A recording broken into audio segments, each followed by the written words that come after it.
同学们，欢迎你！电路原理课程将为你打开电世界的大门。在这第一讲里，我们要解决3个问题：电路原理的课程内容是什么？电路原理和我其他课程有什么关系？以及这门课程将是一个有趣的课程吗？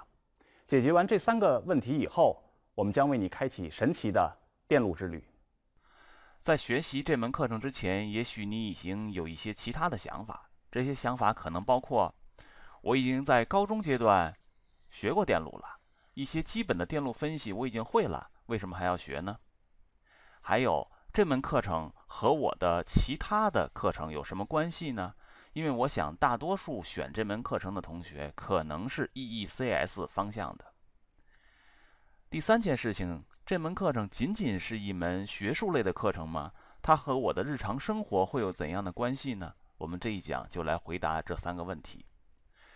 是的，你能解决这样的问题，这样一个简单的问题，你知道电流一定是这个方向流的，这是一个电压源，这是一个电阻，这是一个电阻，这是一个开关，这4个元件串联在一块儿，电流是这么流的。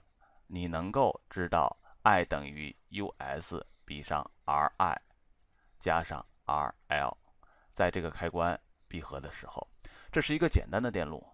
但是实际工作中有很多比这个复杂的多的电路。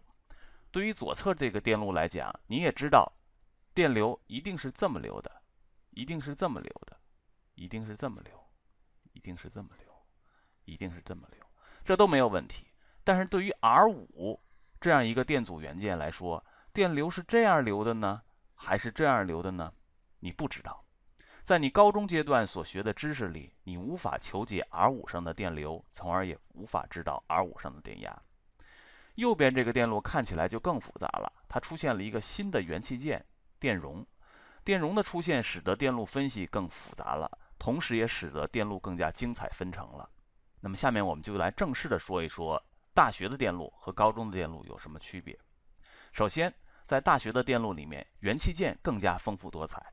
除了你熟悉的电阻之外，我们还会出现电感，还会出现电容，还会出现二极管、MOSFET、运算放大器等等其他元件。除此之外呢，我们对电路的分析方法更加丰富，更加一般化，使得你能够分析任意复杂程度的电路。这些方法包括节点法、回路法、叠加法、戴维南法等等。还有，我们在电路这门课程里，绝不仅仅教授你求解电路的方法，还要告诉你很多其他的概念。这些概念与后续的很多课程密切相关，比如说端口的概念，比如说对偶的概念，比如说静态工作点的概念，再比如说零状态的概念等等。还有最后，可能也是最重要的，电路这门课程也许是大家从科学类课程到工程类课程过渡过程中的第一门课程。于是我们有很多的观点要介绍给大家，这些观点包括工程的观点、等效的观点、抽象的观点等等等等。这些观点是否能够很快的在工程类课程里建立，直接决定了以后的工程类课程是否能够进展得很顺利。那我们接下来说一说电路在整个 EE 和 CS 这个课程的体系结构里面是什么样的地位。大家学完了电路以后呢，接下来可能要学3门重要的课程，它们就是信号与系统、模拟电子学和数字电子学。这4门课程我们都叫做 EECS 的基础课程。在学完了这些课程以后呢，不同方向的学生可能会选修不同的课程。比如说，关注于高功率的学生可能会选修电力电子，关注于高频率的学生可能会选修通信，关注于芯片制造的学生可能会选修微电子。这3门课程我们管它叫做专业课程，或者说叫专业基础课程。那么有了以上7门课程的基础以后，我们就可以开始很多不同方向领域的课程的学习了。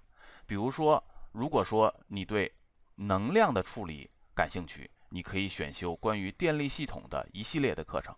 比如说你对信号处理感兴趣你可以选修控制通信本身的信号处理和计算机一系列的课程。